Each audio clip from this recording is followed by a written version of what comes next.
Hey everyone. Ever get the feeling that certain things have this strange power over us, like way beyond like what they're actually for? Like I don't know, maybe it's like comfort food when you're feeling down, or a lucky charm you can't leave the house without.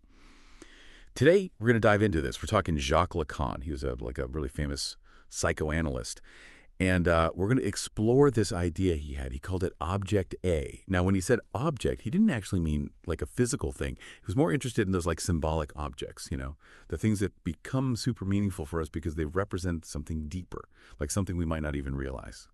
Okay, to really get this whole Object A thing, it helps to know that Lacan, he got a lot of his ideas from Sigmund Freud, but kind of took things in a different direction. See, Freud, he was fascinated by how these like totally random objects could have so much meaning for people. Like they could be really emotionally charged.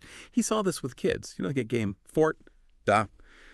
Where a kid, they just love making a toy disappear and reappear over and over again. The toy itself isn't really the point. It's what it like symbolizes.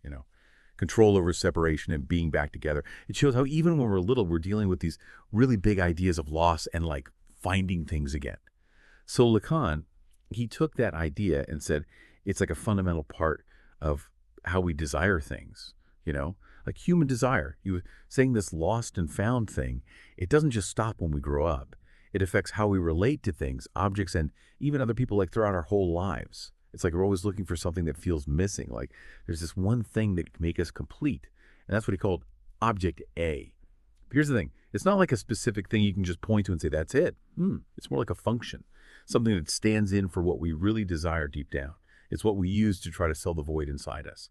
And get this, it forms when we're really young, before we can even talk. Think about like a baby and their mom. Take the breast, for example.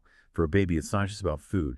It's about comfort, security, feeling totally connected. It's like this feeling of pure satisfaction, like everything is one. That's an early example of Object A. You see how the desire is about more than just needing to eat. It's reaching for something deeper. And as we get older, Object A changes.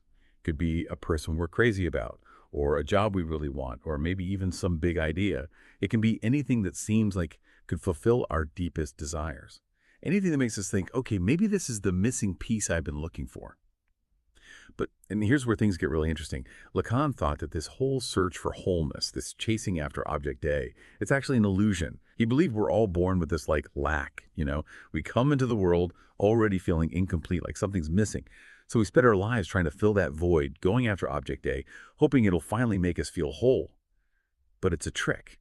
Object A can never really fulfill us because it's all based on us not getting that we're already incomplete. It's like chasing a mirage or trying to grab something that's not even there.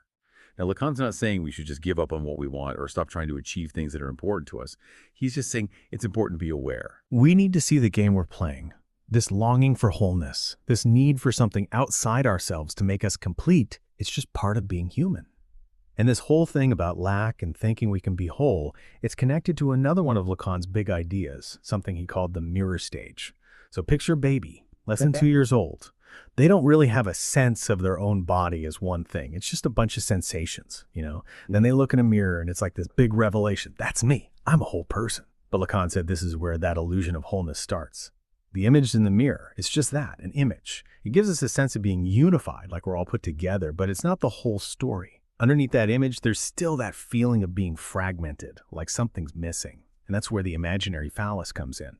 Now, before anyone jumps to conclusions, Lacan's not talking about the actual body part. He's talking about what it represents. Wholeness, power, being able to get what you desire. It's like the ultimate symbol for what we think we're missing. Think about how kids get fixated on who has what they feel like they don't have. They're trying to understand these feelings of not being complete.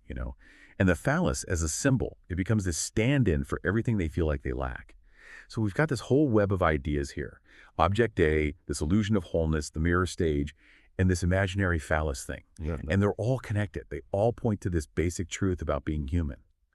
We're driven by this deep longing for something more, but it's a longing that can never really be satisfied.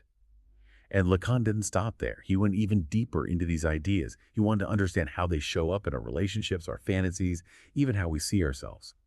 And that's exactly what we're going to unpack as we keep going with this deep dive into Lacan's theories. So let's go back to those early childhood experiences. The ones Lacan was so interested in. Remember, he thought object A starts forming even before we can put our wants and needs into words. Like when our whole world is basically just sensations, feelings, and urges. And according to Lacan, this time before we can talk, it's like super important for understanding how object A develops. It's all about those first encounters with the person taking care of us, usually our mom. They give us food, comfort, and that feeling of being totally connected. But here's the key thing. That feeling of being whole, it doesn't last. Every baby, at some point, experiences those moments of being separated, of lacking something, like when they need something and it's not there, when the caregiver isn't around to make them feel complete. And that's when things get interesting. These moments of lack, these times when we're frustrated and longing for something, they really stick with us. It's like they create this kind of wound, this emptiness we spend the rest of our lives trying to fill. And that's where object A comes in. It becomes like a replacement for that lost feeling of being whole, a substitute for that first connection we had with our mom. It's almost like we're trying to get back to this perfect state of unity and satisfaction, like a lost paradise. But like we talked about before, this whole quest, it's kind of an illusion. Object A, it's not a real thing out there in the world. It's more like a fantasy, something we project our deepest desires onto, like chasing after a rainbow. To really get Lacan, we need to understand this other idea, the fragmented body. So before the mirror stage, before we have a solid sense of ourselves, Lacan said we experience our bodies as like a bunch of separate parts, just a jumble of sensations and urges, like a puzzle that's not put together yet. We're all mouth, hands, eyes, each part wants its own satisfaction, its own object A. And this fragmented body, this feeling of being incomplete, of not having everything we need, it's the foundation for object A. It's the source of that deep longing that drives so much of what we do. But it's not just about those early relationships with our caregivers. As we grow up, as we start using language and being part of society, object A gets more complicated. It can be anything that seems like it could fill that emptiness inside, anything that promises to give us that missing piece. Think about romantic love. A lot of times we put all these fantasies onto our partners. We see them as like the solution to all our problems, the key to happiness. We give them this power to make us whole. But relationships, they can get messy. That intense desire, that feeling of being completely absorbed by another person, that's often object A at work. We're trying to grab onto that feeling of being whole again, completely united with someone else. But again, it's an illusion. No other person, no matter how great they are, can actually make us complete. We're all fundamentally incomplete, and that's okay. Lacan actually thought that accepting our lack, embracing this idea that we're not whole, that's the key to being truly free. Think about it. If we're always looking for something outside ourselves to complete us, we're going to be disappointed. It's like a never-ending cycle, always searching for the next thing to fix us, the next hit of object A. But what if we just accept that the void is always going to be there? What if we accept that we're all lacking something? Then we can start to relate to our desires in a different way, a healthier way. We can stop chasing illusions and start finding real satisfaction in the journey itself. Now, I know this is a lot to take in. Lacan, he wasn't exactly known for being easy to understand, but his ideas, I think they give us this really powerful way of looking at ourselves and what we want. They help us see how our desires are shaped by our experiences, especially those early ones, and how those desires can lead us down the wrong path if we're not careful. They remind us that we all have this longing for something more, a longing that starts way back in our childhood. But they also offer us a way to be free, a way to break free from those desires that control us and find a more genuine way to live. So as we keep going with this deep dive into Lacan's world, keep those ideas in mind. They're going to help us unlock some of the biggest mysteries of the human mind and shed some light on those really big questions about love, desire, and finding meaning in life. All right, so we've talked about a lot. Object A, that illusion of wholeness, the mirror stage, and that feeling of being kind of fragmented that Lacan was all about. Now let's bring it all together and see how these ideas, as tricky as they are, can actually help us understand, like everyday life. One of Lacan's biggest ideas was that our desires, they aren't really our own. They're shaped by those early experiences we talked about, the language we use, and this thing he called the symbolic order. Think of the symbolic order like this invisible web, Yeah. It's all around us. It's made up of cultural norms, values, things we're expected to do, and we're constantly getting messages about what we should want, what will make us happy, what will finally, complete us. Think about advertising. It's all about making us feel like we're missing something, like we need this product to be happy, to be attractive, to be successful.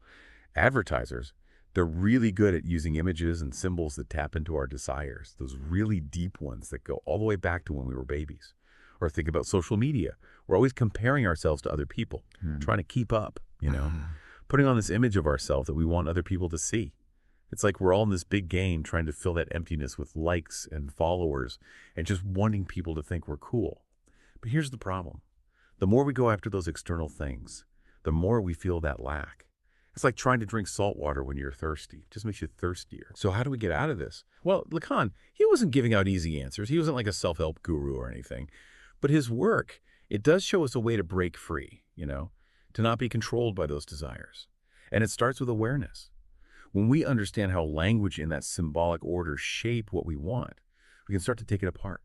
We can question those messages telling us what we should want, what will supposedly make us happy. By getting real about our lack, about not being complete, we can start to find real satisfaction, not in some end goal, but in the journey itself. We can embrace all the messy stuff about our desires, all the contradictions of weird things that make us human. Now, this doesn't mean we have to give up on our dreams or just settle for a boring life. It just means looking at what we want with a bit of skepticism, with a willingness to let go of that idea that we can be totally whole. Lacan's Object A, yeah, it's a tough one to wrap your head around, but it's also really freeing. It makes us question everything we think we know about ourselves, what makes us tick. It pushes us to face that emptiness inside us, to get comfortable with it, and find a more genuine way to live. So next time you find yourself obsessed with something, a person, a thing you gotta have, something you're trying to achieve, just take a second. Ask yourself, what's this really about? What am I really trying to fill here? Is this thing actually going to make me happy? Or is it just another illusion? Just keep asking those questions, keep digging deeper, and you might be surprised by what you find out about yourself and the world. And that's it for our deep dive into Lacan's Object A. I hope you found it interesting, even if it was a bit mind-bending. Until next time.